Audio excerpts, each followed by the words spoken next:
there's a folklore story that I've always wondered is true. You're in Montreal, and an escort knocked on your door. Oh shit! Yeah, that's real. You know the story? No. Dude, thanks for doing this. Do you know the first time I ever saw you? No. Well, you said something to me at the Super Bowl. You said something about I've said a few things. Well, I saw you live at a theater out, I must have been out like in the Inland Empire, the Sun something. So I was with Monica Barquette. Yeah. I'd grown up with Monica Barquette. The East Coast, right? No, we grew up in West. Tampa. Oh, Tampa. Yeah, when we were out here, she was over at ICM. I think you were at ICM. Yeah. I had you on my TV show. My TV show was The X Show on FX. Okay. And you had been on there. And then I ran into you at PF Chang's. And we went out and saw you live. It was one of the most amazing shows. But I said to you at those, the first time I ever was familiar with you, you came out in like Live Oak, Florida with Widespread Panic and played bongos. I did. We just talked about the other night about that. They were saying what experience have you had on stage that was outside the realm of doing stand up by yourself? And I said, whenever you play with a band, and the energy that you get back from that band, the audience, the crowd is so different than stand up comedy. Mm-hmm.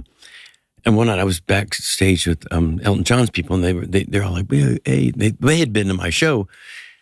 I have like guitars and stuff, mostly for people to sign for auction stuff. But they said, "Oh, you play guitar?" I said, "No." They said, "Oh, you it's guitars." I said, "No, I play drums." And Nigel, the drummer, says, "Oh, you should come up and play." And I was like, "Well, I'm not a drummer. I can play drums, but it's a different thing. I can kind of playing guitar. I'm not a guitar player." I'm sitting there watching the show. It's going great, and all of a sudden they start playing Saturday night, and Nigel's kind of doing one of these like, "Get up here," and I'm like, "Now?" And so they walk me around, and I go up, and I'm playing, percussion on Saturday night. It's all right for fighting, and it's just so surreal. You're like, "Oh, what the fuck am I doing up here?" Right? And the jumbotron's capturing it. You're on the big screen. You're like, and Elton playing. He keeps looking back, and not that I was doing something bad. I don't think it was just a different sound. Yeah. That he's hearing, there's just extra stuff happening that he's not used to. He just kept looking back, and he was fine. Then got done, the crowd went nuts, and we went back, and he said, "What the fuck were you doing on what were you doing on the percussion?" I said, Nigel told me to do it. I hope I didn't get anybody in trouble. He goes, "No, we should do it every night. It's a nice sound you had to it. He's quite a good drummer." So it's kind of cool, playing drums with Elton John. Kind of a surreal moment. Oh, I had taken mushrooms. I don't know if it was Live Oak. It was in the middle of Florida. It was a big field. Yeah. It was a 3-day festival. Great place to take mushrooms. It's in a big field. You got on stage, and two things happened. My buddy Obi made up with his ex-girlfriend from college, and everyone witnessed it. And a huge dark cloud started coming over the horizon, and you got on stage, and I was tripping my fucking balls off. And I was like, "Who is that?" And they're like, "Carrot Top." And I said, "Wait, was it?" They're like, "He's a comedian." I go, "Oh, I know who he is." And they're like, "He's from Orlando. He wakeboards. He's into widespread. He's cool as fucking shit." And that was my introduction. Nice. To you. Did you grow up in Orlando? I did, yeah. Well, as a kid over in the beach side, Cocoa Beach, Cocoa. Yeah. But I lived in Orlando now it's been 30 years or more. Really? Yeah. You're... Grew up in Florida, though, yeah. Yeah, I grew up in Florida. Are you the same age as Kelly Slater? I think he might be a little younger than me. Yeah? Yeah. I'm 59. You're 59? 59. I know. You look good. I look great. You look good.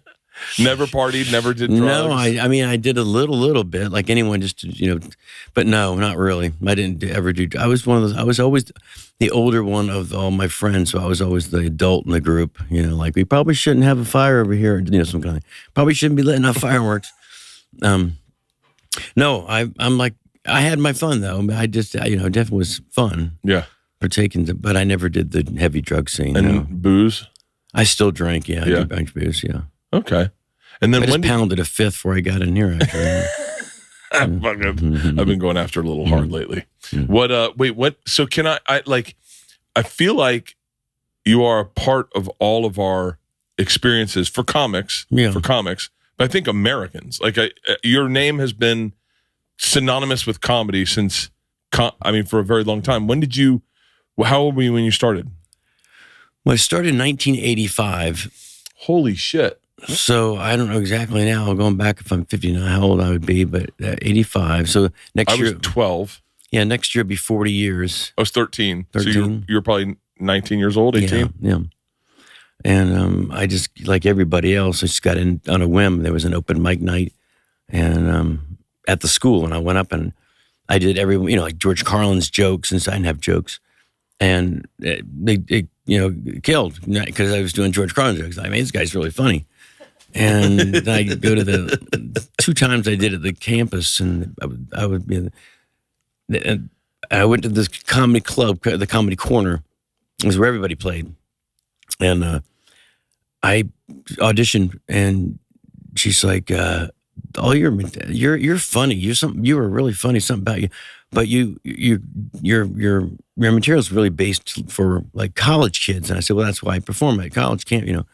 She said, "If you could come up with some like more generic stuff that for usual normal demographic, you got something. There's something about you." So I went, and I went back to my dorm, and I had a sign on my wall that said Neighborhood Crime Watch. What school was this? Florida Atlantic. Okay, FAU. And there's a sign on my wall that we'd stolen. Said Florida. I said Neighborhood Crime Watch, and I unbolted the sign. I thought that's a joke. You'd come on stage and say, "Sorry, I'm late. I was in the neighborhood." How good is Crime Watch if then I'm watching their fucking signs? So I had that one. Then I had the street called Butts Road. And I said, "Hey, it's where all the assholes live." And I just started putting all these signs together. One was no train horn between a certain hour. It was when you needed the horn. One was slow children at play, and it didn't have. They still don't have feet. If you see the signs, they draw the stick figure with no feet. And I said, no wonder they're slow. They don't have any feet. And it was just clever and funny and and visual. And so I went back to her and I auditioned with those signs, and she said, "This is amazing. Like, where you went and stole all these?" I said, "Yeah." She's like, "That's funny in itself." So you have just enough. You can do like a couple more things. So I came up with Carrot Top. I just thought my name. I need a name like a brand. I need something. My hair's big and red, so I put Carrot Top. So I drew that up, and I had him announce him as Carrot Top, and I had this big orange wig that I put on. And so they say, "Please welcome Carrot Top." And I walked up, my little box was up there, and everybody laughed at my stupid hair, and then I took it off, and it was the exact same hair. And so I said, "It's not so funny anymore," So it's like a really good, cute opening. And I won like the contest. It was Larry the Cable Guy was in it. And I'd won. I mean, I beat like all the real professionals. And I kind of became like a fad, people like, "Carrot Top, you've seen this Carrot Top guy?" And it kind of just slowly, I played all the clubs along Florida, and it was just becoming a thing. People would go, "Yeah, I've heard this Carrot Top," but it was like a grassroots kind of thing. Yeah. Word of mouth. It wasn't on television, but I was already kind of like in the clubs, kind of like, "Oh, Carrot Top, that's that guy." And they'd all say the same thing. "How come you're not in television?" I said, "I don't know. They haven't asked. One day we'll get on there. Maybe, I don't know. I was just so green. I was just having fun doing what I was doing." And then one day, they sent a tape out to NBC, and they were like, "Yeah, we'll fly to LA and do a comic strip live." And what year is this? 90 something. And I remember thinking, I'm so nervous. I'm in LA. It's like but then I thought, well, it's just like a comedy club, and it's like any other comedy club. Yeah. But at first you don't think that. You're just psyching yourself out, and all there is difference is just cameras, So I'm like, just go up there and do what you would do in West Palm. Don't forget you're in LA. And I did. I was very not nervous. I went up and I just did my thing, and it killed. And it was because it was also so new out here. I don't think they had or hadn't seen anyone with visuals and whatnot. So it was brand new to the scene, and people were like, they were just, they loved it, took it by surprise. And so it's so original. It was so original. It was so perfect for television. I mean, it's visual. And I remember the night that I auditioned for Johnny Carson, I went to the Improv, and I go and I killed. I had like the best set I've ever had. And that club was, I always did good there, but this night in particular, the one I really counted, Jim McCauley was there. Everyone was there booking for the show. I came off and I'm like, everybody's like, we got the Tonight Show. So Jim McCauley walks over and says, that was the best set I've ever seen you do. And I said, well, this is gonna make my dream come true. I get to be on Johnny. He's like, I'm going to be honest with you. If it doesn't happen, it's not because of you and you're a good performer. He really, really hates variety. And so there might be a chance, even as well as you did tonight, but I'm going to look into it. He gave one of my best friends, he was dear sweet. Jim McCall. He would do everything for me.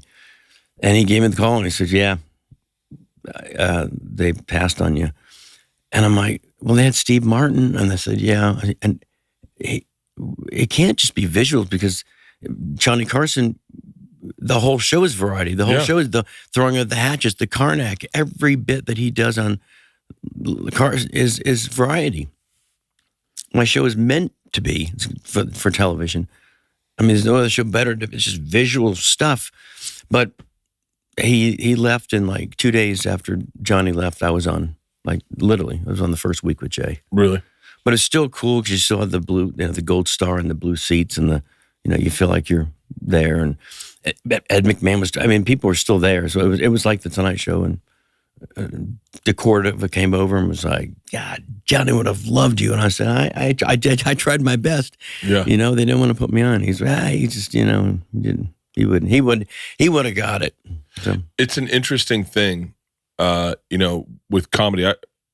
I don't. I'm not to overshare, but I remember one of my good friends, and possibly the biggest comic in the world right now.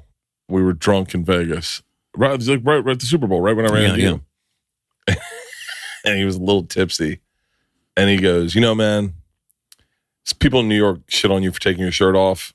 He's like, you're one of the best comics out there, man. And I was like, thanks. And in my head, I was like, I didn't know people were shitting on me. No, I didn't. Yeah. Wait a minute. He was drunk. And but it's a weird thing when you are authentically yourself. It rubs some comics the wrong way. Yeah, and this because we used to with comedy. Like it was interesting to be when I first started. It was so important to be original and so important to be authentically your stuff.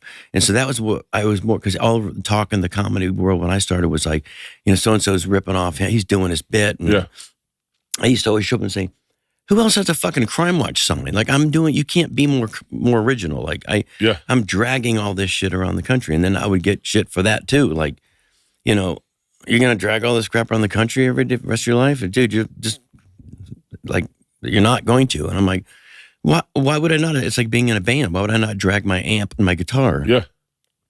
It's what I do. It was, I didn't see the connection. It's what they're doing. And I would say, you do what you do, and I'm going to do what I do. And I love what you do. And if you can love me, or you don't have to love me, but there definitely was jealousy amongst a lot of, because comedy was bad. And in Florida was a tight group. That Florida group and there was a lot of there was like competition. Larry or Dan. Yeah. There was you. I know Jim Brewer started down there. Jim Brewer, yeah. The Regan brothers were down there. Yep, Regan. I think Mitch Hedberg started down there. The guy from Saturday Night Live that did, what's his name? Did Clinton. Hold on. Fuck. If you hadn't said that, Daryl Hammond. Daryl Hammond. I mean, Daryl Howard, we'd go to Denny's after the show. Denny, he was just a great guy. But it's fascinating that Tom Rhodes. Oh man, I'm sorry, Tom. Fucking Tom was one of the first people I ran into when I moved to New York, and I was like, I know you're from Florida. I'm from Florida. Yeah. You just are looking for some sort of community. Sure. And Tom Rhodes told me, he said, if you buy me beer, I'll keep talking until you keep buying me beer. And we sat at the Bag It In and talked comedy for probably 2 hours. That's great. But it is. I do find it fascinating that there is a pushback to original, like guitar acts, and a guitar act is so powerful. Yeah. A good guitar act is so powerful. I mean, I remember seeing Jimmy Fallon at a comedy club. It was a long time ago, playing the guitar, and you couldn't fuck with it. No, right? No, brilliant. But it gets dribbled down into, oh, he's a guitar act, right? Sure. And you're like, yeah, but it's fucking amazing, right? That's what's fun about doing these kind of things. No one would ever let me. I mean, almost to this day, would let me go on a show and do a set without doing like sit down. Yeah, I'll tell all the stand-up stories, stories, but sitting. Like, I have 5, 6 shit in my show. Probably got thousands of actual stand-up stories, but they're all like, no, but do the props though too. And I'm like, no, I want to do a set just for me, without it, just to fuck with everybody. Like Carrot Top did a whole set without it, but have the prop chunk out there already. And I come out and I just stand there, keep going to it, like a stand-up and never touch it, and then sit down and just not even address it. But, and I've kind of passed the part in my career where I really need to prove anything to somebody. But I wanted back then, and I still kind of do, like when comics come to my show, they're like, there's 90% of your show is stand-up. And they don't know that because they only see the TV. Yeah. You're going to do a TV show, they want the props and the box of stuff, which is fine too. But I just want to have that one. When I get my special out, that'll be cool because people say, God, have you seen that thing? It's like an hour and a half with just him talking. I said this to you, but I've said this to everyone.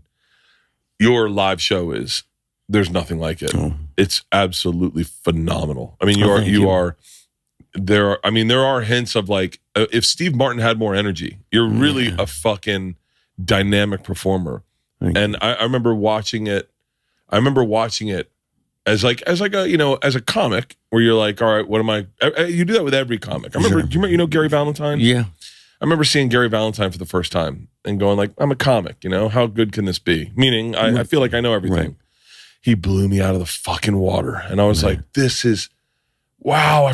You forget how good people can be. And I said that about you. I still say that about you. One of the most fucking dynamic shows I've ever seen in my life. That's very sweet. Thank you. It's fun. It's a fun show because there's so much music and there's, Well, there's no rules to your show. Right. No. So there's rules. I mean, I broke every one of them. Good example of my buddy, Joe Rogan. Yes. There are rules to Joe Rogan. Like, meaning, like, if you will not see Joe rip his shirt off and start dancing. Right. Like, that will not happen. Well, yeah. Like, there's no rules to your show. Oh, no. I take my shirt. I have strobe lights and fog machines and snow machines and wind blowers and tons of music, video stuff.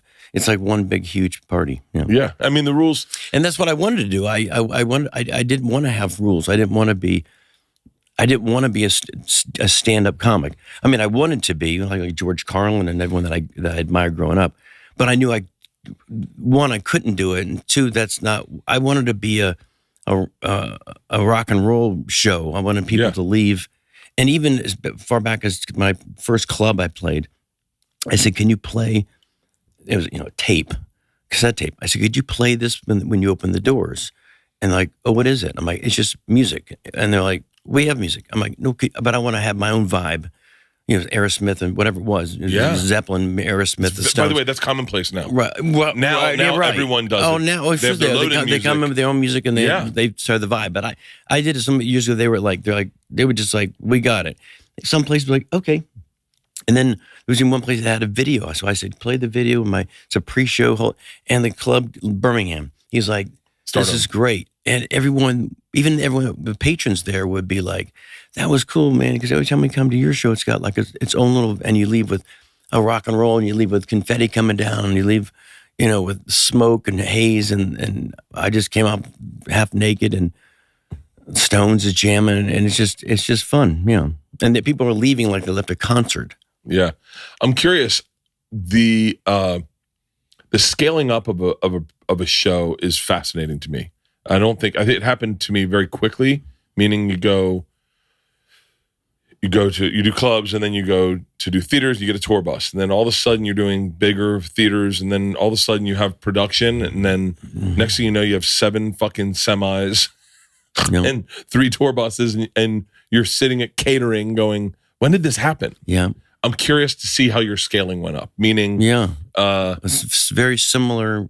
Exactly, it's the same way. How long were you in clubs? Well, it feels like forever. And then I started doing colleges, so that was my big. That was my big break, crazy. And I did the thing for the NACA. Fucking tell me about your NACA booking. Well, so wait, for everyone listening, NACA is a conference that you go to. Yeah, National Association of College Activities. Now, nowadays, I'd probably be crucified there. You know, I really don't know. Daniel Tosh was huge at NACA. Yeah, both had a big college thing. I was the biggest one they had. So I beat like Harry. They kept saying, "You beat Harry Chapin's record." I'm like, "I don't fucking Harry Chapin." It was such a big deal that I did. There's conference ones or district ones, and I would do them. I get 100 colleges. They'd book you, and then I did the national one in Dallas, and I went up after that guy named Denny Dent, and he was a artist he had a big black. He used to play in the Tonight Show all the time. Canvas, and he'd come out to any song, Rolling Stones, and he'd paint it in one song, his hands, it was just, and throwing it, and then at the very end, he flipped it upside down. And it's fucking Mick Jagger, because you hear the song, it's going to be Stones, but so I get done, and he kills, and there's paint everywhere. I mean, paint.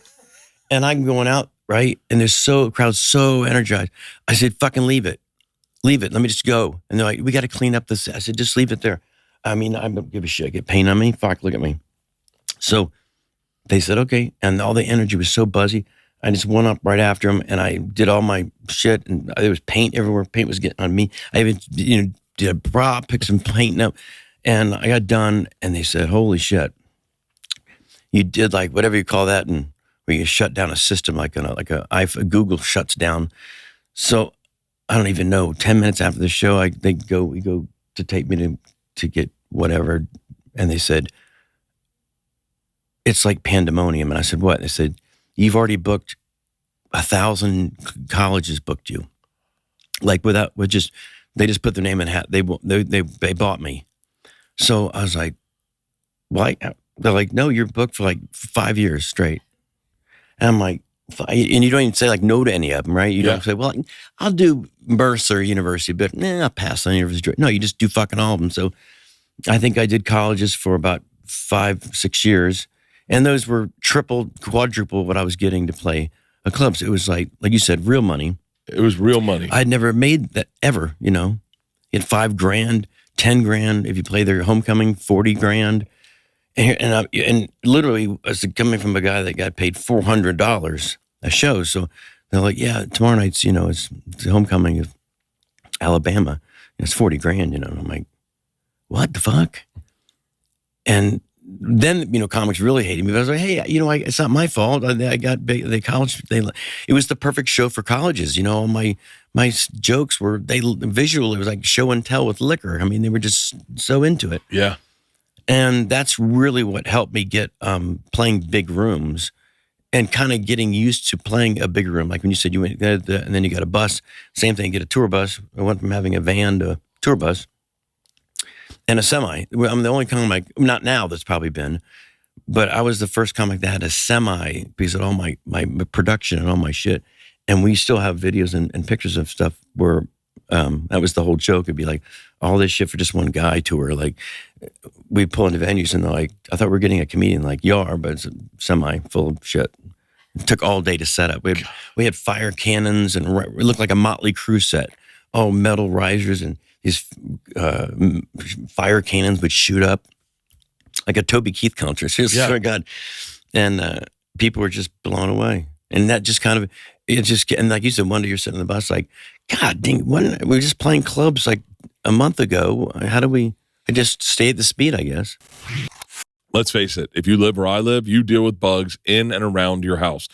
If bugs are even a minor problem for you, you have to check out our next sponsor, Pesty. This podcast is sponsored by Pesty. Pesty is a do-it-yourself pest control company on a mission to provide pro-grade pest control products at an affordable price so you can say hello to savings and buy to bugs at a fraction of the cost most pest control companies would cost. With Pesty, there's no more waiting all day for the bug guy. You know how many times I've waited for him to show up? When you can just spray it yourself in a few minutes. While other pest control companies charge hundreds of dollars and make a one-size-fit-all plan, Pesty makes a customized treatment plan for you based on your location's bugs and climate. Plus, the specific chemicals are rotated so that bugs don't build up tolerance, which makes it even more effective over time. We live in Southern California, and our problem is black widow spiders. I mean, it's so bad Leanne's gotten bit. But the real problem is if my niece or nephews or my parents get bit, and that is why I trust Pesty, because we have the best black widow repellent spray, and they're not a problem anymore. I have not seen one since I started working with Pesty. Now is the time to protect your home from bugs for less with Pesty. Head to pesty.com/Bertcast and use code Bertcast for an extra 10% off your order. Once again, that's pesty.com/Bertcast for 10% off your order. And make sure you use my promo code Bertcast so that they know that I sent you. You know how licking the wing sauce off your fingers is the best way to get them clean? Bidets do the same thing for your butt, only with a precise stream of clean water. Instead of using toilet paper that falls apart and smears your shit all around, or wet wipes that dry your butt skin out and all of a sudden you're chafing, wash all the stickiness of sweat and summer poop away with a Tushy bidet. If you're looking for a more permanent bidet at your home, Tushy has the absolute best options for bidets that attach to your existing toilet. It's even easily connects so easily that it's the same water source as your sink and your shower. The install is so easy. I just put one in Leanne's bathroom, and I did it. Anyone can do it. In under 10 minutes, these 10 minutes will truly change your life. The stream is legit. It is like a fire hose. I'm telling you, it cleans everything. And if you're like me, you can let it go inside the O-ring and get ready for the next one. Stay shower fresh all summer long and join the 2 million butts who already switched to Tushy. For a limited time, our listeners get 10% off their first bidet order when you use code Bertcast at checkout. That's 10% off your first bidet order at hellotushy.com with the promo code Bertcast. I think all of us at a certain point, I was talking to someone about this, is you do the arenas, you get here, and then at a certain point you're like, that pace is kind of a breakneck pace. I wouldn't mind scaling down my production and going back and doing theaters, getting ready for another hour, starting clubs, do small theaters, bigger theaters. And then if we want to do like a 6-month arena run, we can do that. But a 2-year arena run is aggressive. But you've, for whatever reason, you have always scaled up to where you are now, which I've always said is the dream. I've said a Vegas residency is, I said it to Ralphie May. It killed him, but I said it to Ralphie May. I was like, I think that lifestyle is, for me, it just seems so fucking sexy. Yeah, I didn't think it would be, but I love it now. I turned it down the first time they offered it to me because I was a road guy, and with my tour bus, and like I felt like it'd be a desk job. I got to be in and at the Luxor every day at 6 o'clock. Punch in and go out at 11. And 2 shows. One show. When I first got there, they talked me into doing 2 on Saturday, but we ended that. But just one a night. And now, of course, I wouldn't change it for the world. It is the best gig. And the other thing that not only wear and tear and traveling too, but the amount of time you can spend on working on, because you can, not that I wouldn't do it on the road, but just new stuff every night. You just try it. Yeah. People always say, when do you rehearse and try it? I'm like, tonight on stage. I'm interested. There's a better place to try something is in front of people. If it eats shit. Has it always been your baby? Meaning like have you allowed techies and roadies and other comics to like, hey, what would be a good idea? Or it seems like it's such your thumbprint. Like it seems like it's your playhouse. Yeah. Has it always been like that? Oh yeah. I wish I had more people that would get involved and help me write stuff, but don't we all? I mean, I can't ever take outside people because I'm never, just like, where'd you hear that from? I do a lot of current event stuff, and I almost every day, like associated with the political stuff, I have something I put on my Instagram, and I always ask the young people on my staff, have you seen this before? And they'll say, no. I'm like, all right, cool. Because parallel thinking, I'll come up with something, and the next day I'm like, come on. I mean, there's some magazine that was out only a week ago, 2 weeks ago, when they were talking about Biden and how old he was. And it was a podium, or a walker, that had a presidential seal on the front of it. And it was the cover of the magazine, The Economist. And it went around my phone, like 1,000 people sending it to me. Because I had done that 25 years ago. It was for I don't remember now who it was. Bush Senior, probably, whoever was old. Reagan. That's how far as Reagan, probably. But it's in my warehouse. So we went and took a picture of it's all bent up and old shit. Yeah. And there it is. And I said, this is what I did the year. Here's the magazine cover of these fucking people, right? So it's funny. You kind of like, oh, that's good. I thought of it years ago. But when people do it all the time, I did one the other day. It was like a Biden one. And I said, oh, let's make it the yard sign say Biden, B-Y-E-B-Y, like Biden. Yeah. And we put it on the internet, and everyone was just giving me so much grief. And I'm like, first, it's not political. I'm not picking a side. I'm making a goddamn joke about the spelling of his name. And he just said goodbye to the campaign. He's saying goodbye to, what the fuck? And some guy texted me just yesterday. He's saying, I love how brave you are and all the shit people give you that Biden one. I'm like, it's not even a fucking political one. You don't even say anything. Yeah. I do a whole bit in the show where I say, when am I going to get canceled? And I do a whole like Trump thing where I said, fuck, I could get canceled or whatever the fuck. But it's a whole bit now. But, people used to ask me, how do you come up with jokes? And now the question is, do you think you're going to get, canceled? Or when are you going to resign? So it's like, it's interesting how definitely has been changing for me. Because I guess they just think, how long are you going to do this? I'm like, I said, do I look that bad? I mean, you look great. I said, I might not make it through this interview. So that's, When did you start? I have so many fucking questions. I'm all over the map with you. No, when did you start working out? Oh, very early on, before comedy. Really? Yeah. Because I remember you can look back. When I first saw you, I remember you had insane abs. Insane abs. Yeah. Secret time. We can edit this out if you want. But I remember you showed me your pubic hair. You had a carrot for pubic hair. I did. Yep, that would be me. And I was more impressed by your fucking abs than your pubic hair. It was like you were nothing but a muscle. And then one day you showed up on Tough Crowd and you were fucking jacked. Yeah. And I was like, whoa. That was like, I remember, I think Patrice was on that show maybe. Yeah.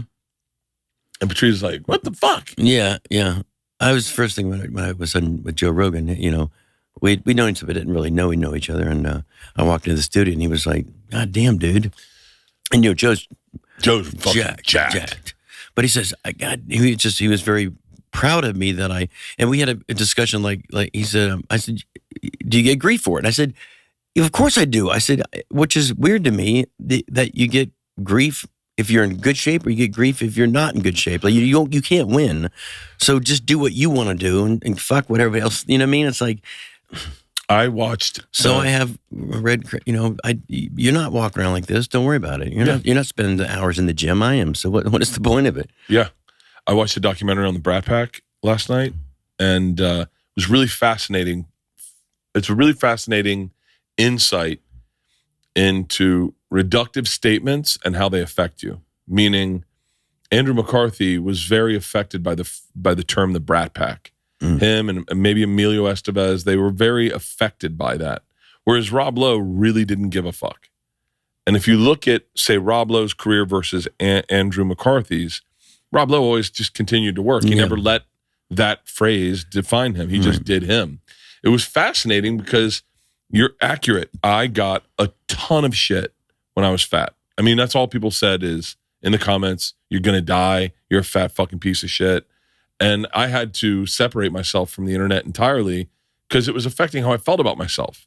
And that was insane that I would allow someone's opinion that doesn't know me, doesn't care about me, doesn't even really like me to get into my inner dialogue. And then I lost weight and I got in good shape, not great shape, but I work out. Okay. And then those exact same people, I wish I had saved those comments. Because I'm assuming it's the exact same people going giving you shit on the other way. Yeah, they shit on you. Oh, so fucking now you're on testosterone. Yeah. You're fucking no one gives a shit, Bert. And you're like, okay. Yeah. And I had to sit with what I wanted. I enjoy working out. I love working out. Yeah. I love the feeling of having a competent body, of doing an exercise that when you first started you hated, like a lunge. Right. Yeah. And then going, hey man, I can get through lunges now. That's crazy. Yeah. I enjoy that. I don't do lunges. I just wear baggy pants. Yeah. It's true. I fucking hate lunges. I do. No, I don't. I do little legs, but I don't do a lot. Really? What's your workouts consist of? Do you have a trainer? Well, it's in and out. No, never a trainer. But I'm quick. I go in and out. I don't bring my phone. I don't listen to music. Gym in your home? No, I go to a gym in Vegas. Yeah. It's like a very nice gym. Jay Cutler works out there, so it's like, some real kind of, look around like, oh, geez, this guy's inspiring. Kind of a private gym, but it's great. Yeah, get in, and I just stay in shape. I don't go any heavy anymore. I don't want to get big. I don't want to get any smaller. I don't want to get any bigger. I'm good. Yeah. Like 162. You're 162. All cock weight. What's your diet? You've seen I have seen your cock. I saw my abs and my pubic hair. What's your diet like? Everything. I don't have a diet. I just eat everything I want. I mean, literally. This morning at the hotel, I had bacon and eggs, and I don't care. Toast, coffee. Really? Yeah, but I'll eat all day long. That's it. So I'll nibble. You know what I mean? I'll eat a burger, but I'll eat a third of it. I get full, and then I move. But I don't diet. I don't say, I can't eat cake or eat. But I don't like cake and candy and ice cream and stuff like that anyhow. So I shit on ice cream once. I know. I never got into it ever, even as a kid. It's funny. I made fun of our friend that enjoyed ice cream cones. And I was like, what fucking grown man eats ice cream? And then one day I ate ice cream cone. I was like, they're really fucking good. They're really good. Yeah. That's funny. Anything you can shit on. Once you try it. Oh, yeah. Well, Crocs. I give my friends, what are you fucking Crocs? Why are you wearing it? No, I bought a pair of Crocs. I've never worn a pair of Crocs. I just bought them or my niece bought them for me. So I had to wear them. And then I wore them like, these are great shoes. Yeah. So what is a Vegas, if you can, and you're really private. I feel like I have ideas of what your life is, but I don't really know. Like, what is life like in Vegas? Like, do you live in a hotel? Do you live in a high rise? Yeah, I live in a house. You live in a house? A house in a normal area. By yourself? Yeah. And I really don't. Yeah, it's kind of days go by pretty fast. I get up and I go to run in the park. And then I go back, shower, go to lunch because we organize the lunch is my meal. And then I go to the gym, and then I go to do sound check, show, meet and greet, show, and home. Really? Yeah, almost every day. If you want to kill me, you literally, that's exactly where I'll be, the exact day, the exact time. Seriously. I'm very easy to take out. How many months are you in Vegas? Oh, my God. We do 240 shows a year, so we're there about 40 weeks.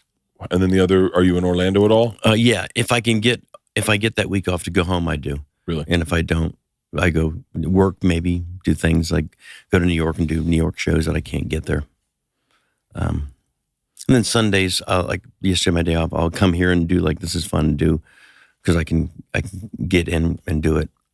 And what international audiences really respond to you? I have ideas. International audience? Yeah. Well, my demographic is the most bizarre to begin with. Ever since day one, I started because everything that I was doing was attracting different markets. So I had a show on the Cartoon Network. At the same time, I was doing Regis and Kathy Lee and The Tonight Show and college campuses. So it's like, the kids would call their parents and say, we have this comedian Carrot Top at college. And her mom would say, I just saw him on Regis this morning. Grandma's, I saw him on The Tonight Show. And then the kid would say, he's got a show on cartoon. So I had these phone commercials on AT&T that were similar to what they have now, the progressive ones that are on every 8 seconds. They're so annoying, and so are mine. People would come up to me like, your commercials fucking suck. And I said, I know, but at least I changed them. They're horrible, but there's like at least 70 of them, horrible ones. But we actually went back one day not long ago because we were looking for archival stuff, and they're really funny commercials. We're like, those are pretty funny, and we wrote them all and produced them and all of them ourselves, so it was pretty good. But so all the audience would come, and now Vegas is such a different beast because you get all the world to come around. So I get people from everywhere, Australia, but I would say predominantly, American audiences probably know me more. But it's such an interesting from a business perspective, selling tickets is difficult in Vegas. Like all of us do what we call residencies, but it's not. We do. Right. I'm doing, I think, September. I do 2 shows at Resort Worlds, and then I'll do that again in March. I'll do it again, and right. But yours is full, always 9, and there's not full-time residency. There's not many people. I mean, I don't know of anyone that besides Penn and Teller, Copperfield, me, that they're there all year. I do a joke in the show about Adele. They said Adele just ended her residency, and I said, "Fucking residency? How many shows did Adele do?" And it shows 6 on my screen. I'm like, "It's not even a week. What do you mean a residency? It's not even a week, bitch. You got to work." And it gets a big laugh, and then I go, "Shit, she's gonna call you. Adele's on line 1. Not funny. Don't go do it. Who did it?" But it's a great just to fuck with the Vegas scene is fun too. What shows do you like to watch? Like I always find that interesting in comics. There. Like it's so hard to get out to them. You know, I know you're working. I work, and Sunday night. Like there's not a lot of shows that are on Sundays. So like most of the shows I get to go to are like the last 2 songs of Elton John, or last 2 songs of the Rolling Stones, or the last 2 songs. You know what I mean? I bust out, run over, and see Aerosmith saying goodnight. Yeah. So, what music do you listen to? All that. I love rock and roll. Do you still listen to Widespread? Yeah, love Widespread Panic. Great band. Yeah, great band. And we started at the same time too. So we kind of every time we see each other, we're like, God dang, we're still doing it. You know, they're still doing it. I'm still doing it. So it's like fun. You were adjacent to that whole jam band era. I mean, you're adjacent to my college experience. Yeah, I think I saw you at Gator Growl, and I'd seen big comics do those, and they were notoriously difficult shows. Yeah, they told me it was going to be before I even got. You know, you go to the stadium. When I was a kid, I'd go to Gator games, so it was just all too surreal. So I'm there, and they escort me up to the stage, which is 9 stories high in general. It's just everything's big, and I've got my little prop trunk in this big stadium, and they give me the mic and like sound check. And I don't know how many times you played a stadium, but I haven't played stadiums many times, especially then. And I just was like, check 1, 2, and it was just it went whoom, Yeah. And I was like, what? And they didn't give me much time to rehearse anything, so we just kind of ran through a couple of things, and I'm like, this is gonna really suck. And there's 100,000 people, older people, kids, everybody, alumni, everybody. And this is the biggest thing. You look back, Bill Cosby, Robin Williams, everybody played it. So we have this deal. We get there, and they tell us by Shoemaker, me, and I'll think of his name. So we're all there. They're briefing us on the rules, and so there's no cursing. There's no bathroom humor. And now for me, I played state fairs and colleges, so believe it or not, I can change my act to be really dirty, raunchy, exy, or it can be squeaky clean within just say it's a fair gig. We just didn't think anything of it, and I played big rooms, so it was like, These guys were like, holy fuck! They were more nervous than I was, and I even told them, I said, it's just a club. Don't look at the size. Just look out of the space. Don't look at the number of people, because that'll I'm trying to help them. So the first guy goes up. We're in my dressing room, and see if you can find out my man. Damn it! It was Craig Shoemaker, me, and. And is this? And he comes in, he's fuck, pussy, fuck, shit. And so my manager runs in, and he's like, his opening line was butt fucking something. I said, no. And they said, yeah. And then, Geraldo, no, God, it'll come up, yeah. Was it Geraldo? No, it wasn't Geraldo. It was Mexican. Pablo Francisco. Thank you. Pablo Francisco. So Pablo Francisco goes, and again, can't be nice if he's like, just does this act that like you couldn't believe it, right? And then Shoemaker goes up, and he's pretty dirty. He does all of his sex stuff, and the Love Master. And then I had this moment in my head. My manager's like freaking out. Everyone's like, I guess do your dick trunk. We'd have it, the dirty stuff. We'll get the dick trunk out of the semi. And I said, no. I said, I'm going to do the fair set because that's what they wanted me to do. And since the two guys before me were so raunchy, by me doing my family set is going to kill. And they're like, okay. And they had the trunk ready if I wanted to go to it. But I said, no, I'm going to stick to my guns. And I went up and I did just the family, all my silly, and it killed. Students, both sides. It was one of my best shows probably. I got done and they were like, great. And I just thought, just stick to your guns. You've done this long enough. You know what to do. And I knew the crowd wanted to. They already seen all that. If I went up, there's more dick sucking and Yeah. How much dick sucking? I mean, so there's always enough more time for dick sucking, but they'd had enough that night, so I thought I'll give them a nice. So it's fun. It paid off that I just did my clean set. What were you like? What was it like for you when you got done shows like that? Were you, because I'm immediately a couple cocktails, smoke a joint. Oh, absolutely. I mean, we all went out we all went out and ate and pizzas and drank and celebrated. We did so well. I remember we went into the campus and they were all taking us out and that was great. Yeah, and it felt good.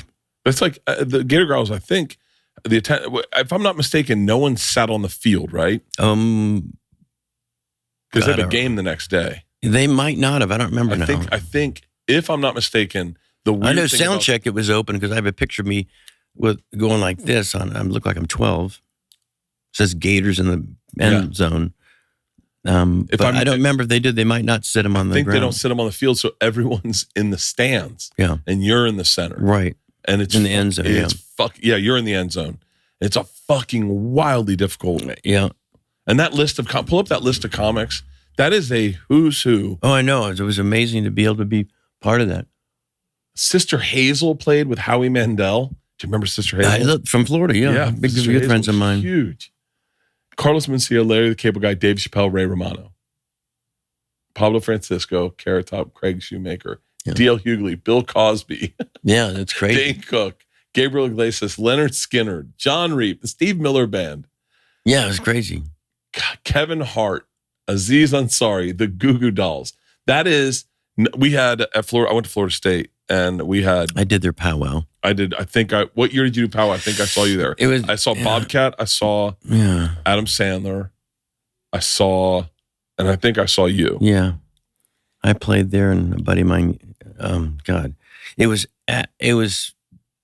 might have been. It was either after or before this one. I think this was after this one because I remember saying, I played a stadium. Florida gave me a stadium. This is okay. It was like an arena. And they're like, boo. Like, I said, I played a stadium. I went from a stadium to this. Fucking Florida put me up in a stadium. This will be okay. They will have fun. And they're like, boo. But I had jokes, the specific jokes for them. I had for Florida, I had the Steve Spurrier hat because he'd always throw his hat. Yeah. So I had a Steve Spurrier hat where he threw it and it came back to him.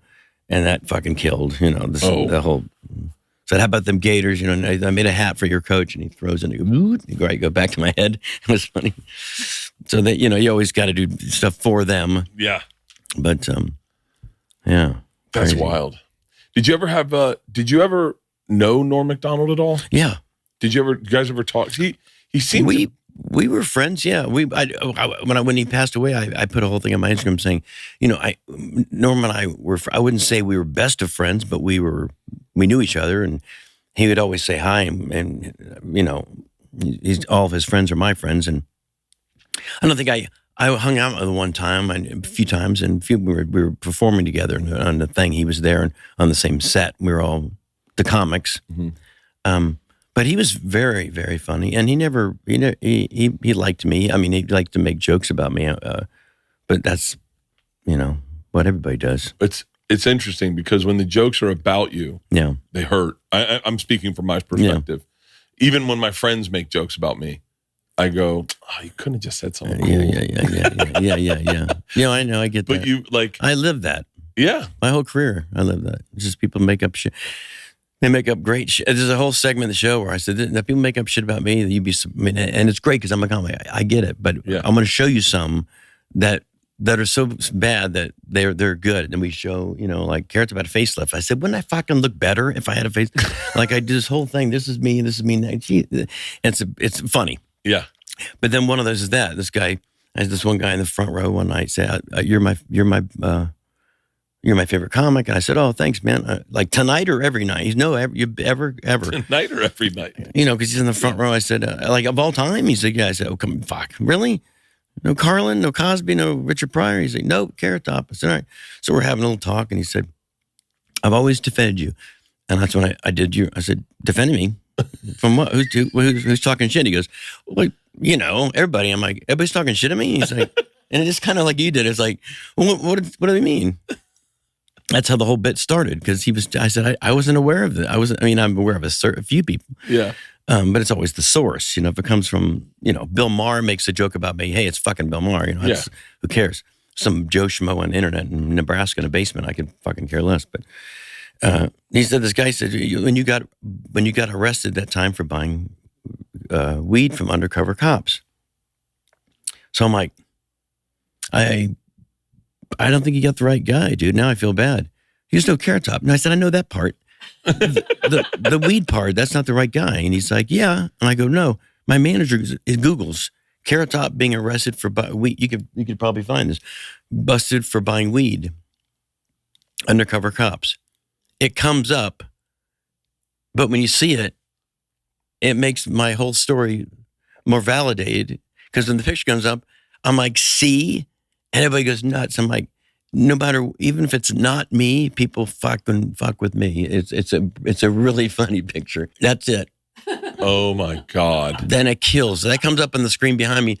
I said, and he goes, I got it. And I said, got what? What he's talking about. And he put it up. So I said, you Google, this is me being arrested for buying weed. Holy shit, Bertie Stevens arrested you? From under cop.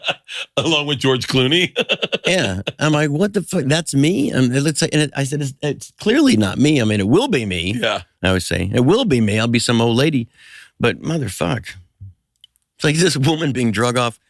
And it's Carrot Top. And the heading says Carrot Top being no. It's the interesting thing is you can be fans of both.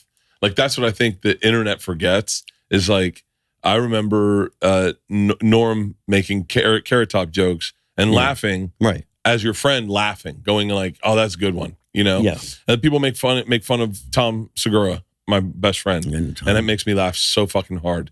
And sometimes you'll send them like Tom will send like if someone makes fun of me, he'll send that's great it to me because he's laughing, and then I go, I don't look like Terrell Suggs. But it's interesting. I always wondered about you and Norm because I love Norm. Yeah, Norm, great friend and funny guy, and he'd always come over to me after the thing and say, see, I can't do that. I can't do your thing.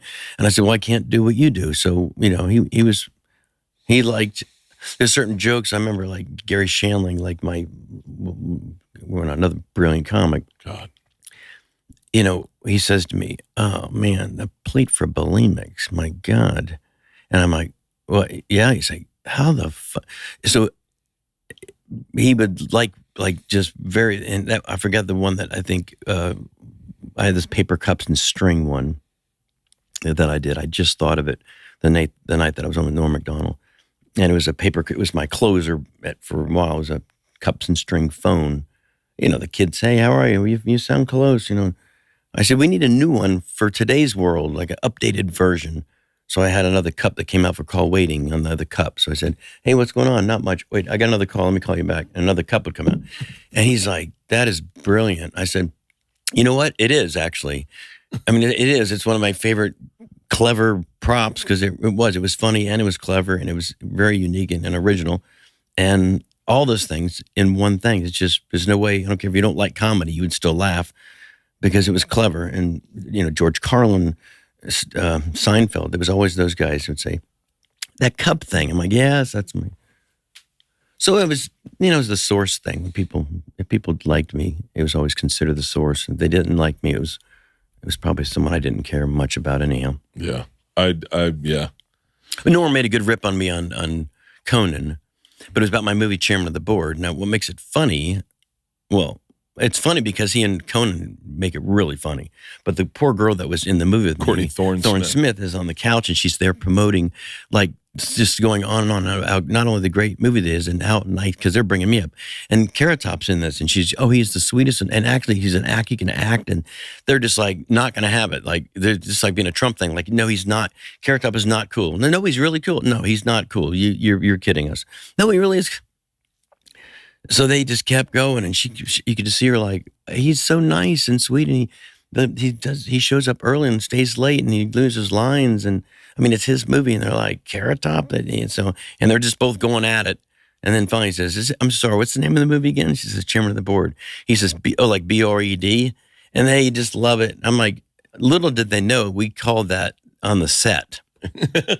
We had taped over every day, Chairman of the Board, because we've been doing a movie for a month and a half. So, yeah. But it was funny that they were making fun of it, and Conan, of course, is a friend too. So that's just fun, as comics do, you know. Yeah. I like that. There's a show Gutfeld. That's the guy he ripped every night, but rips me in a good way. You know, looking for vice president. You know, it should be Carrot Top. That kind. I'm always the fill-in joke. Yeah. But we got to remember, if they're talking about you, that's good. Well, that's the weird someone thing. asked the other day in one of these, they said, is there anything such as bad press? Is there anything good about even bad press? Because people always say, hey, any press is good press. And I'm like, well, I don't know. Like the cop one, it's not me, and they put I got arrested. So people out there think that I am in some drug rehab facility. I get that a lot. It's like, I'm so glad that you recovered. And I always say, recovered from what? And they said, I'm so proud of you, and the whole. I am so, and you look so good, and remember, stay strong. And I said, what did I recover from?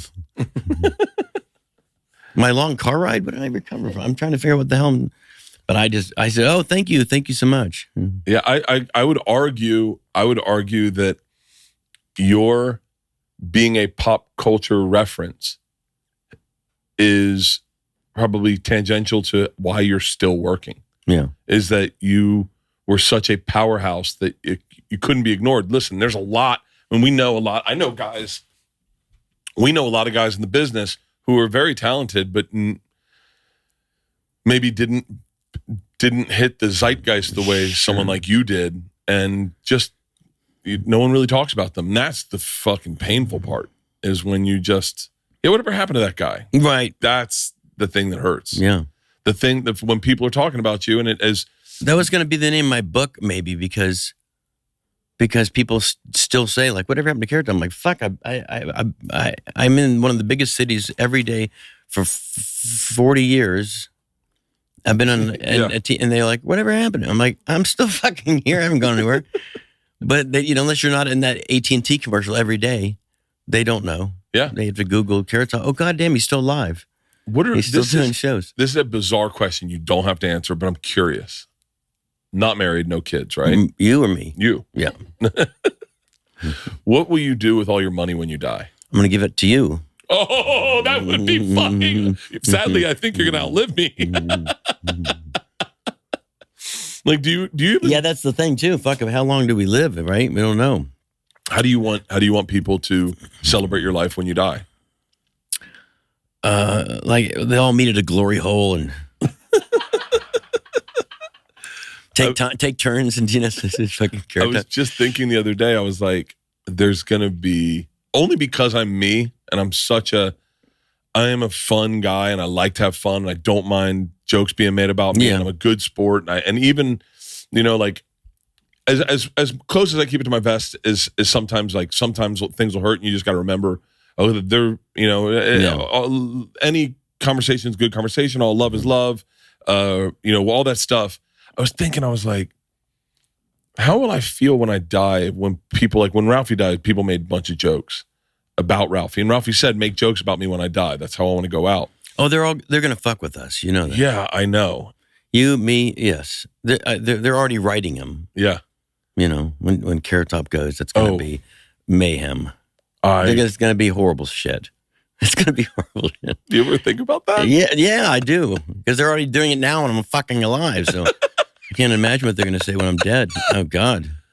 I mean, when O.J. Simpson died, this is crazy. When O.J. Simpson died, Norm Macdonald got more press than when he died. Yeah. All they did was play Norm Macdonald's jokes about O.J. Yep. Wild. There was a comic, I don't know what it was, but it made me puke laugh. I haven't spit laugh so hard in a long time.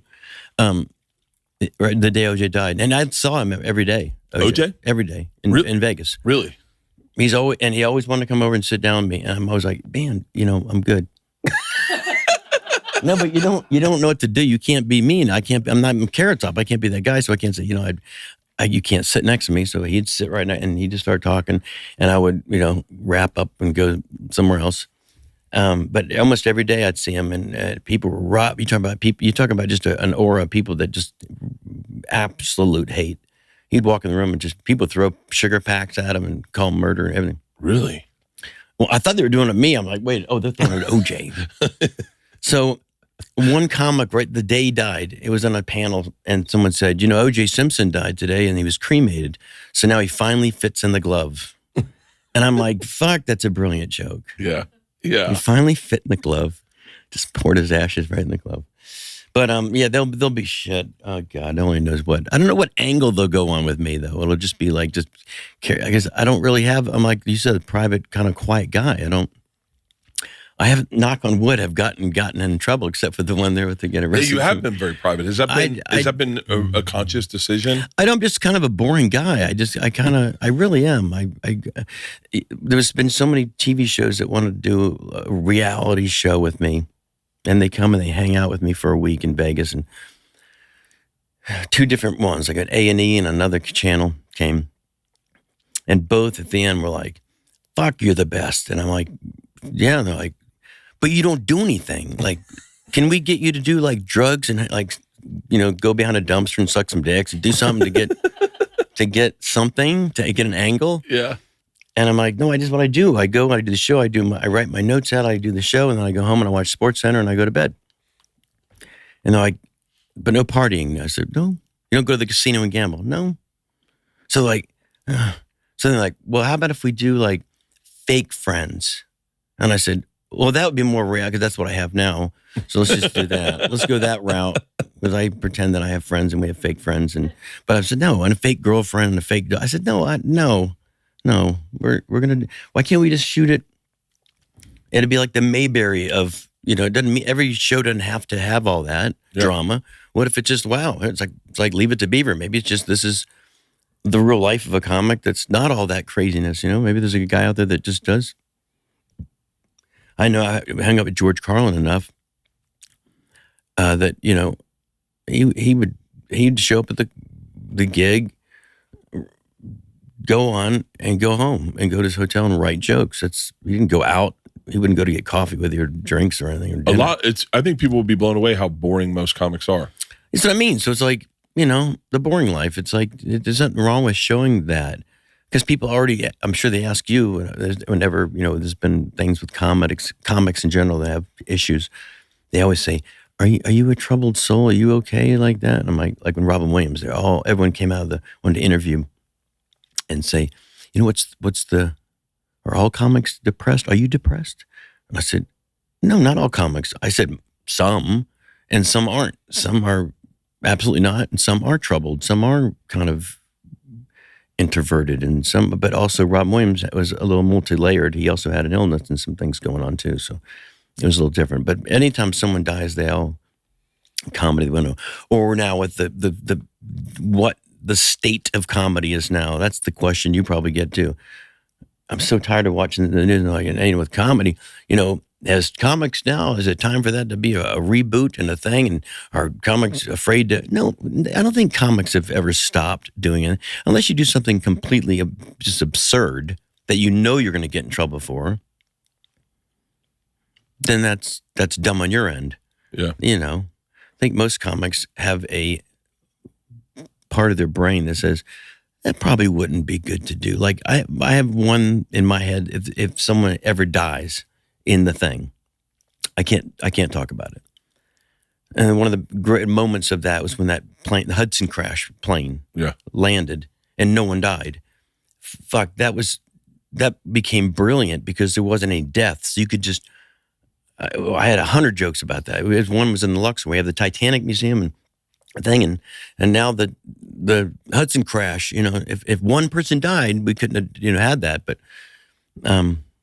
once there's death, it's kind of like you're kind of stuck to a degree. Trump getting shot. Fuck, someone got killed that day, so you can't really go there.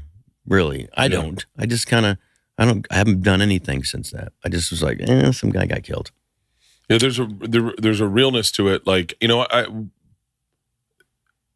early on, I was in Chicago. It was a predominantly black club, and someone was like, yelled, "Tell a retard joke," and I was like, "This is like, got to be like 2004."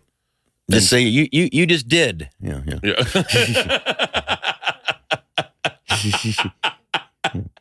And I didn't have any jokes like that. I just never had them, and so I was like, I'm not gonna, because look, if you everyone's got if I got kids, and if I got my day off, my night off, and I'm with my chick, my kids, I know how tough kids are. I don't want to ruin your night. And this big fucking Italian dude and his hot fucking wife came up to me after the end of the show. She was like, "Our kid has special needs, and we're out. This is our night. And I'll just tell you right now, if you had made that joke, he would be beating the fuck out of you right now." And I was like, "Really?" And then he just came up and he was like, big fucking dude, pinky. I mean, just a big dude. And he was like, "Buddy, thank you. Just thank you, man." And I remember going at that. Say thank you and thank you. Yeah, I was like, wow, new fucking, just in my head. Would add a new pinky ring in my eye. Yeah. Oh my God, I would have gotten the shit. I can't fight. No. Yeah. Well, have you ever been in a fight? No. No? Well, I mean, no. Are you an only child? No, I have a brother, older brother. Really? Red hair?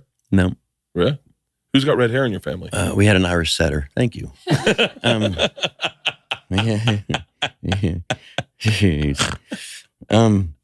My mom, she always bleached it. So when I was a kid, she had blonde hair and she dropped me off at school. And these people would say, "Who's this crazy woman picking up from school?" I said, "It's my mom." And they would make sure and check, I would say, "That's your," okay. Because then I go, I tell everybody at school, they're asking who has the red hair. And I say, "You, but you bleach it." She goes, "Well, don't tell people I bleach my hair." I said, "Well, they won't let me get in the car with you. They think that you're some whack job." So I had to come clean, Mom. Then I tried bleaching my hair because I wanted to be, I'm Florida. I want to be a surfer, blonde kid. Fuck yeah. I don't want to have red hair and freckles. Fuck that. So I tried doing that. My mom's like, "You can't bleach that's your red hair." Now I know not to. Now it's just 9 different colors. It's just it's a mess. It's my Rasta top. I just little dreadlocks. I put some pink in there, and then I said, "Now let's do some blue. Let's do some green." I'd love to have hair like that. Yeah, any color. I'd love to have a full fucking. Yeah, it's fun. And the other day we were just talking to this guy. It goes way back though. I was probably a year into comedy. He's like, "You're going by Carrot Top and you have all this hair." I'm talking shit tons here. He says, "What if you go bald?" And I'm like, "Well, there's always that. But, maybe that's my insurance, by calling myself that, maybe I won't." Or I'm cursing myself by saying, "I'm Carrot and my logo is me and my hair. Fuck, I have to get a whole new logo with no hair and no top." So I ran into him, like, I don't know, not long ago, and he says, "Fuck, man, look at it, you're right. Fucking look at you. I never went bald." I said, "I know, I got lucky."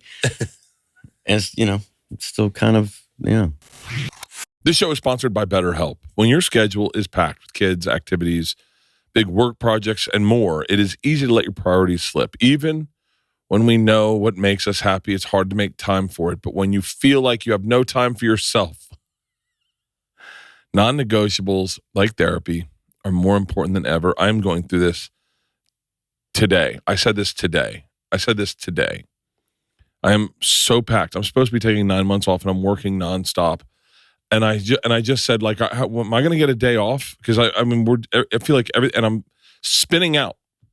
As I'm spinning out, I said I should talk about this in therapy. I should try to prioritize, because part of the problem is me. To be honest with you, I overextend myself.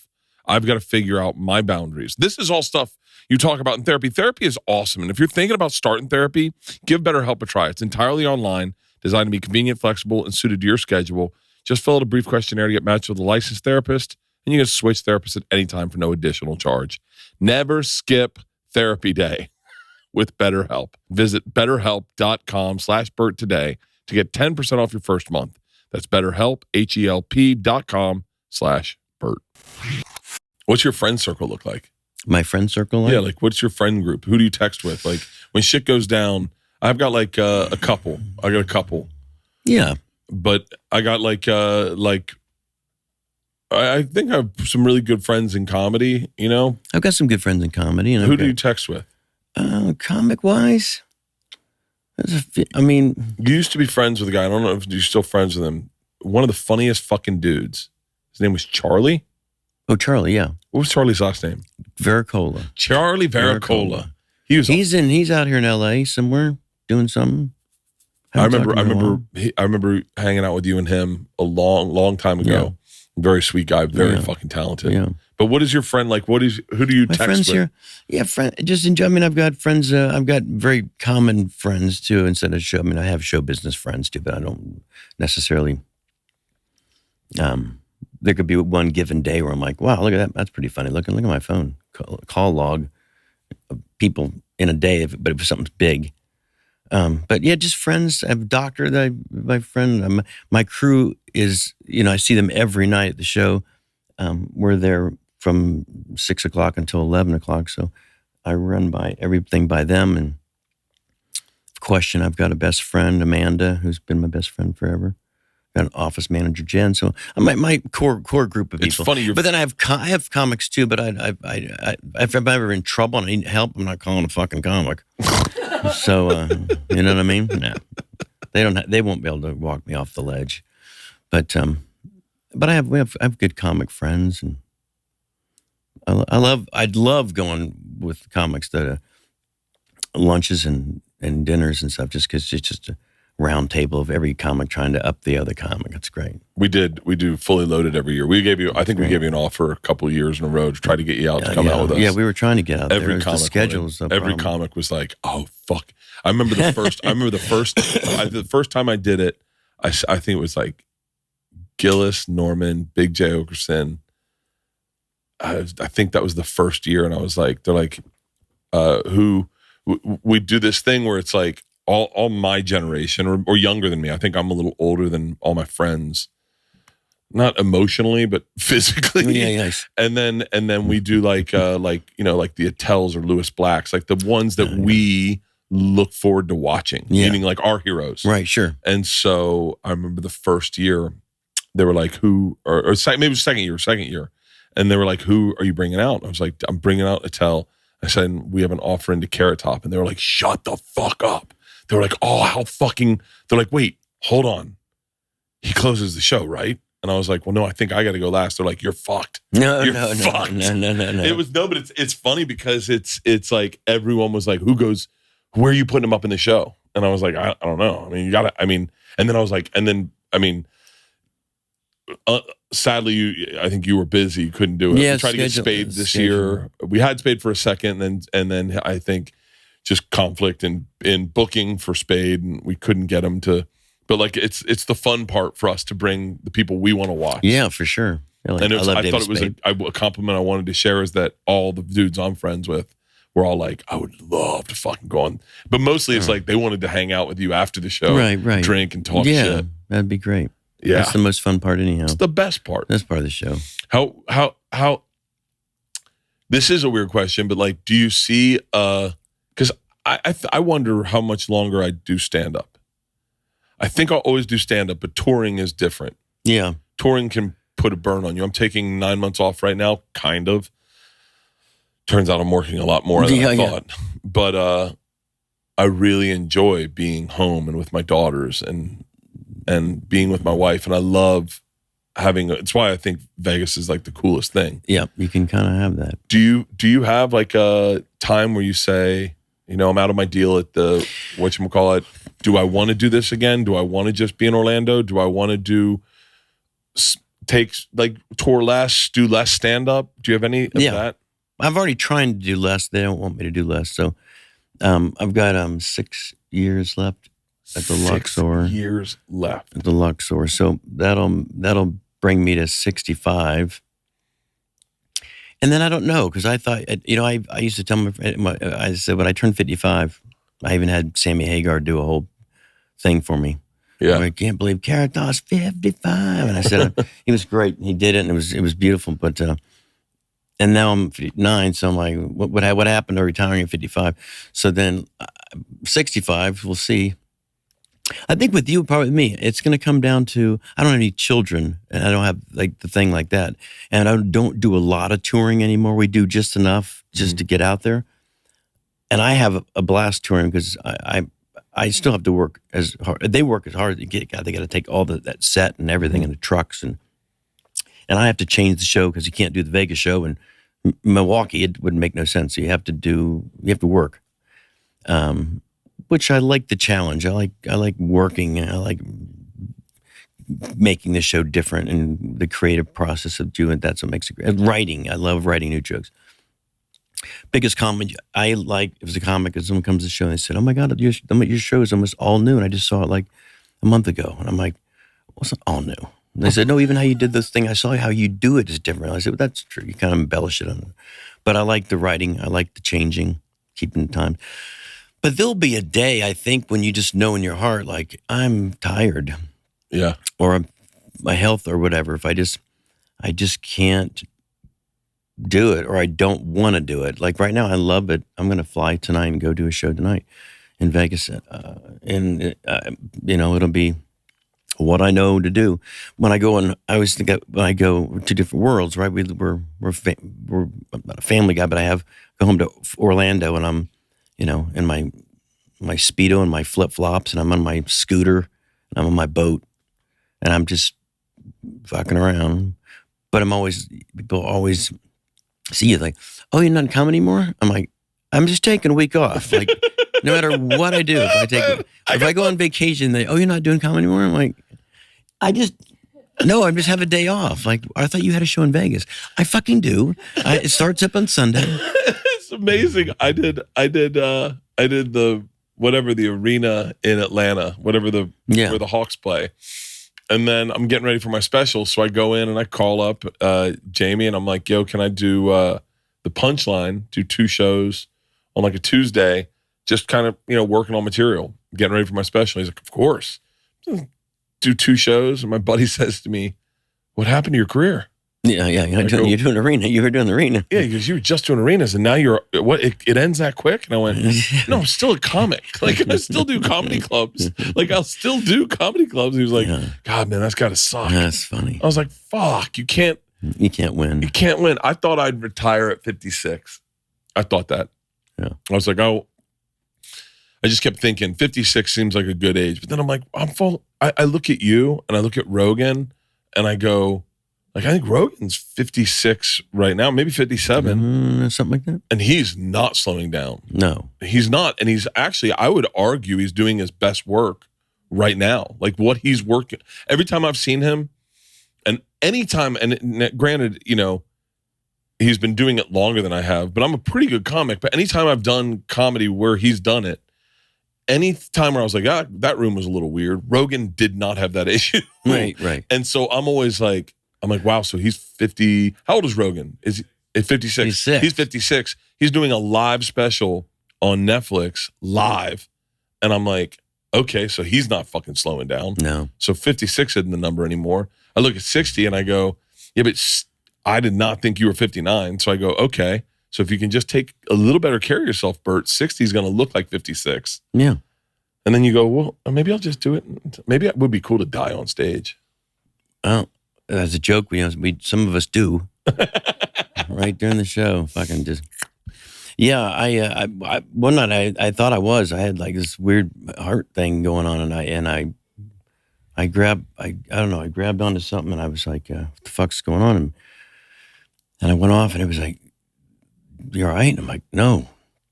So they took me to the hospital, like, and I had this like stent put in, but I had the Widowmaker So the one that really does, that's why they call it, you're dead as a doornail, they call it. You just dead on contact. You just, when they say you just die, that's what you have. There's no, they don't, 99% of the time if you have that, and they're not going to bring you back from that. So I had that, and the doctors were all there, and I'm like, what does you feel? I'm like, just like, I don't know, like, does it feel like pressure? And I said, everything you're saying, yes, it just, something's not right. And so they did all these tests, and then you're good to go home. So I went back home, and I'm like, fuck. And I went to do a show, and I'm like, I can't do this. So I'm back to the other hospital guy, and he's just running a thing. And sure shit, I wake up from this test. He's like, you got a stent. He had the Widowmaker, and he's like, you could have died. That night, I would have died on the fucking stage. Now they would have been they would have fucked with me. I hope I die. Dead. I hope I die. Dead carrot. Just whatever they come up with. I hope I die saving somebody. Yeah. Like I really honestly think all the time that I go, that's how I need to die in a noble way so that no one can fuck with it. I can't die like, right, that's funny. I was helping a lady across the street. I get hit by a bus. You can't make fun of him. Yeah, I want to be a hero. I think about that. I think about death a lot. Probably too much. Someone told me the other day that if you get on like Lexapro or any of those, that you don't think about death anymore. And I was like, I'd take it just to stop thinking about death. Like testosterone was a game changer for me. Like it made me, I have so much fun working out. I have so much fun. I wish you could share that with people who don't work out, just how fun having command of your own body is. Right. To be able to get off the ground. Right. Because I've been really fat. And that of having a hard time getting off a couch sucks. Having a hard time taking a shit where you can't wipe your ass sucks. It's better when you go to wipe your ass and you just did biceps and you can't use your forearms. Right. That's better. That happened to me today. What's your algorithm look like on Instagram? What pops up? Like for me, it's watches. It's a lot of boat accidents, boating videos, surfing videos, a lot of food, a lot of burgers. Yeah. And then Puerto Rican guys getting their hair cut. HBCU cheerleaders, and then a lot of middle class housewives making their husbands dinners. Oh, I like that. Yeah, it's about mine. Really? Yeah, not the Puerto Rican haircut thing. Well, but do you have any fancy things that you're into? Because you seem like a very modest. I'm not into anything fancy. No. No watches. No, I have a cock ring, but it's a nice one. It's a nice one. Cars. I just own. No, I'm weird. I'm like I don't have jewelry. I don't have car. I mean, I have a car. Yeah. But just that you just go, I need a car. I have an Ineos. It's brand new.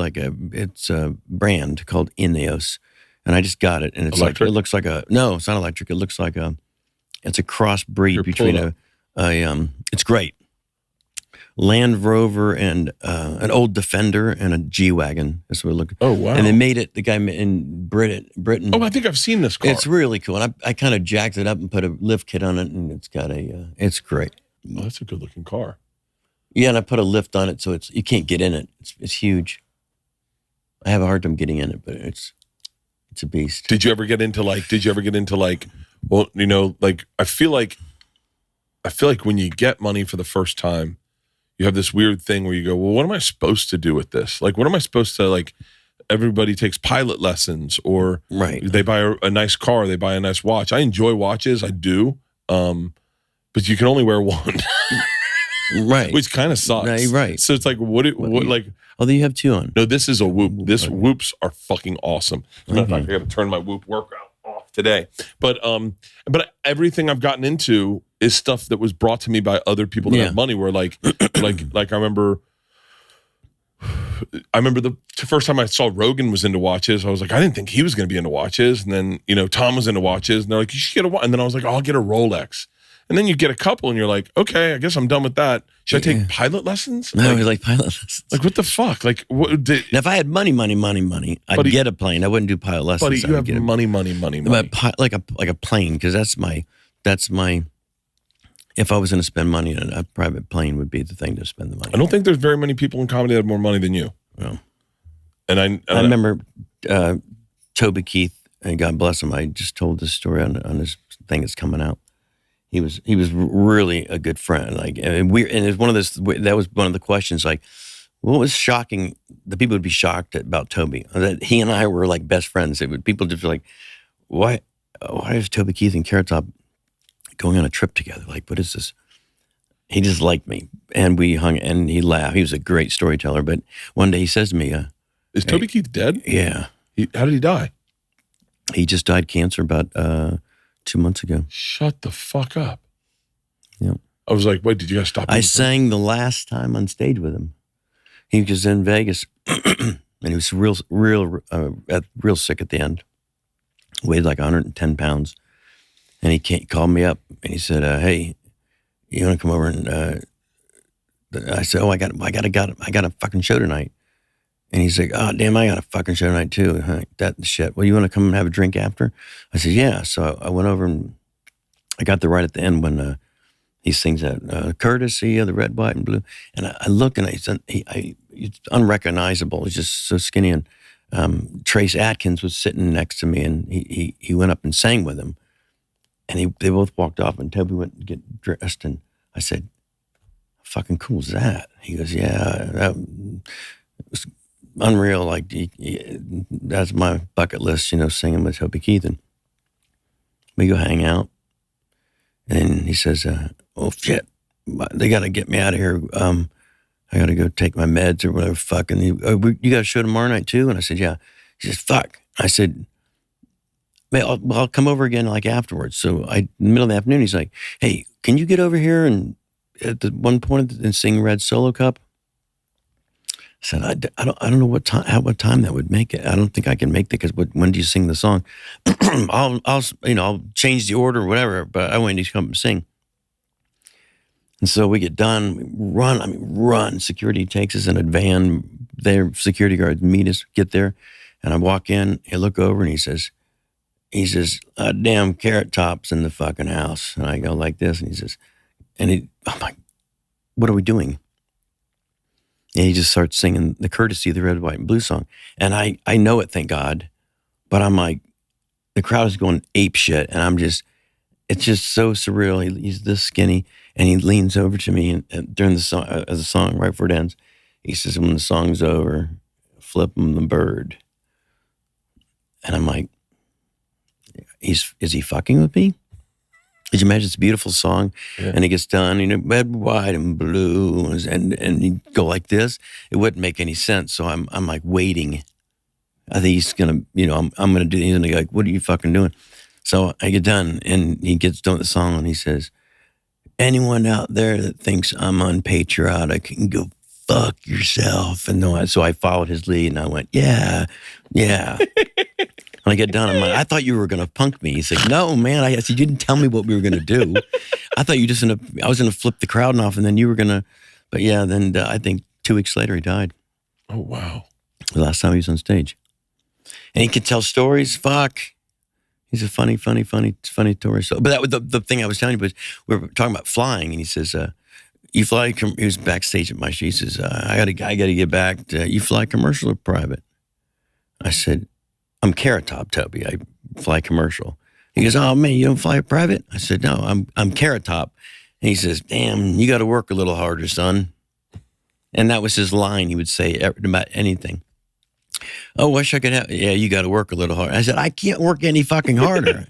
If I did 20 shows a week, I don't think I'll get myself. Well, I can get a plane probably if I wanted to, but that's probably what I would spend my money on. Just because travel is so hard to get. I just want to get home. I want to get to the gig, or a gig's done. I want to get home, unless you're on a bus. I like when I'm in the tour bus. It's fun. I'm tour bus. I love the tour bus. It's fun, right? It's great. It's my favorite. Because you have to unwind anyhow, and you have your old buddies there, and you come off the show, and you just laugh and drink and go to bed. I get done here, and I'll go to my tour bus. It's in the front yard. Oh, I saw it out there. You go out there? I'll go out there and hang out in there. Nice. I lay in that bed. I'm more comfortable in that bed than any bed I've ever owned. I sleep better in that thing. It smells good. The second I walk in, it smells like home for me. It's I love it. I don't like flying. I have a fear of flying. You would appreciate this. Any road guy would. years ago, I had this idea. Made me just think of this. I never did it, but I should before I die. And I was going to build an actual bus, Prevo, but to scale in the house, and that was going to be my bedroom. So to scale though, like you just walk in the house, and all of a sudden you won't see it outside. It's going to be built into the house, but it's going to be an actual fucking bus. And you walk in, and all of a sudden you're like, "What the fuck? What is it?" It's like, this is my bedroom. I sleep in my bus. How fucking cool would that be? I'll take you one step further, 2 steps further.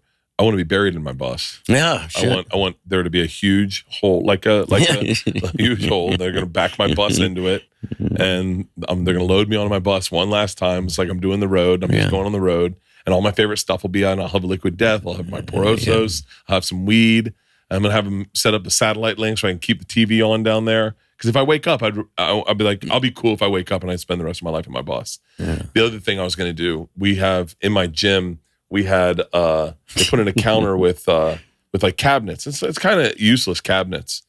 It's a gym, so there's like you put some towels in there and some pants, but everything else it's like just going to be cluttered. I almost had them rip out the cabinets and put a bus bunk in there because a bunk nap for me. Like I just now got this one where I have it's more of a star coach, but like the bunks, I could sleep so good in a bunk. It's ice cold. Yeah, me too. Close the curtain and close the curtain. It gets pitch black. No, yeah, I do too. I love that. All your friends are right out. All you got to do is open the curtain. Is anyone awake? Yeah, it's the best fucking feeling in the world. Yeah. Did you ever meet Jimmy Buffett? Yes, briefly though. It wasn't like a long term, but I met him. I met him once. He was like Florida fucking legend. Yeah. Who is Florida when they talk about the entertainment business in Florida? It's going to be you, Molly Hatchet, Leonard Skinner, Tom Petty. Yeah. In the comedy realm, though. Larry the Cable Guy. Although he's more in Nebraska. He's Nebraska. I think people think him as Nebraska. Yeah, I'm still in my Florida. So comedy, I don't know a lot of other comics, Florida. I mean, ones that, if they still live there and from there, started there. No one lives there anymore. You're the only one that's got residency in Florida. Yeah. That was my best purchase. I bought a house there, and it was great. The same house that you've been in for a while? 30 years, yeah. Yeah. It's on a lake, or big lakes, but it's just great. Do you wakeboard? Yeah. That's crazy. It's fun. I'm in Orlando next week. Yeah, I'm in Orlando next week to do bottle signing, and I'm still obsessed with wakeboarding. I'm still obsessed with surfing and all that, even though I don't really do it. I texted Parks Bonifay, and I was like, "Yo, I'm going to be down there. You want to get on the water?" And he was like, "Let's get Tom's fat ass out there." I was like, "Good luck." That's why the only reason I'd want to move to Austin would be to wakeboard. Yeah, and wake surf. Surfing wasn't around when I was a kid. No, me neither. Well, I'm so old. I remember the Scurfer. Do you remember? Yeah, the Scurfer? We had Scurfing. The yellow Scurfer. Yeah. And if you could scurf, if you could get up on a Scurfer, wakeboarding was so fucking easy after that. True. It was crazy how difficult a Scurfer was. God. Yep. So what questions didn't I ask you that you were like, I thought you didn't ask any good ones? I know that. Okay, can I? We don't have to put this in. There's a folklore story about your government name in Montreal. My government name in Montreal?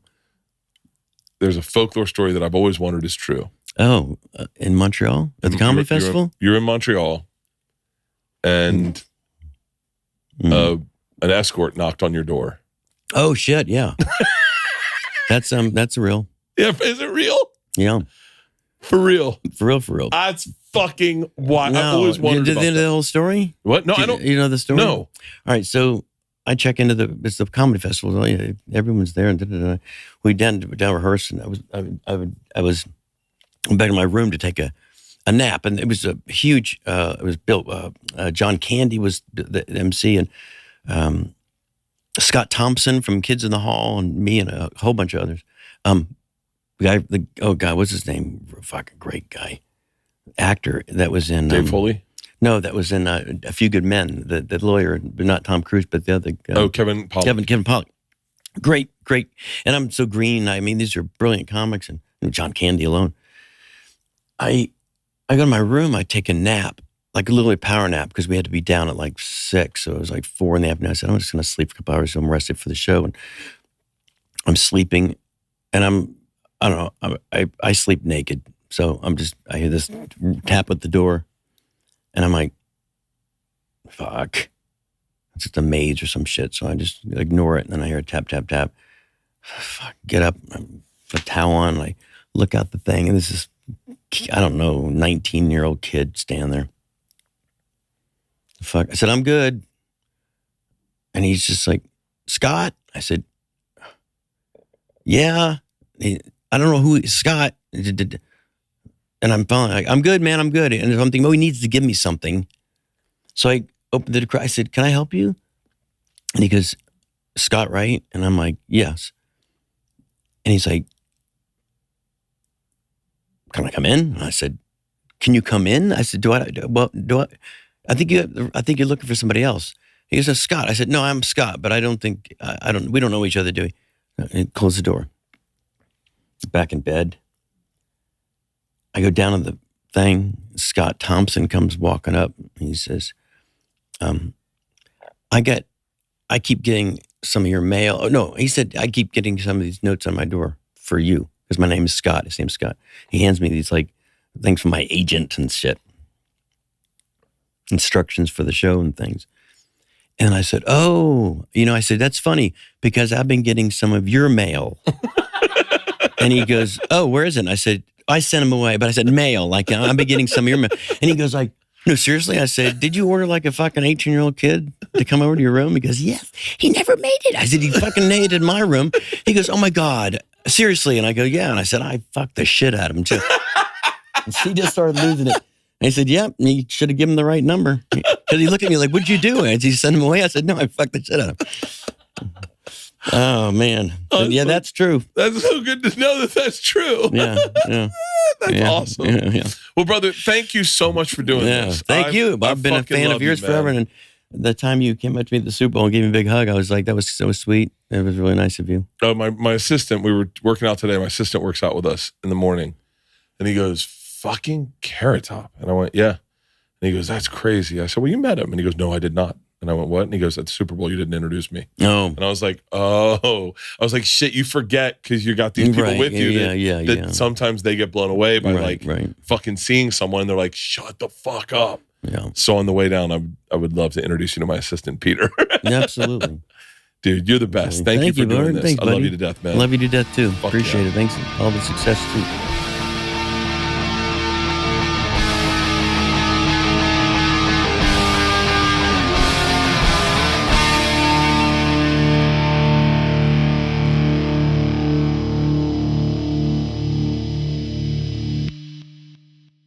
This episode was brought to you by The Machine.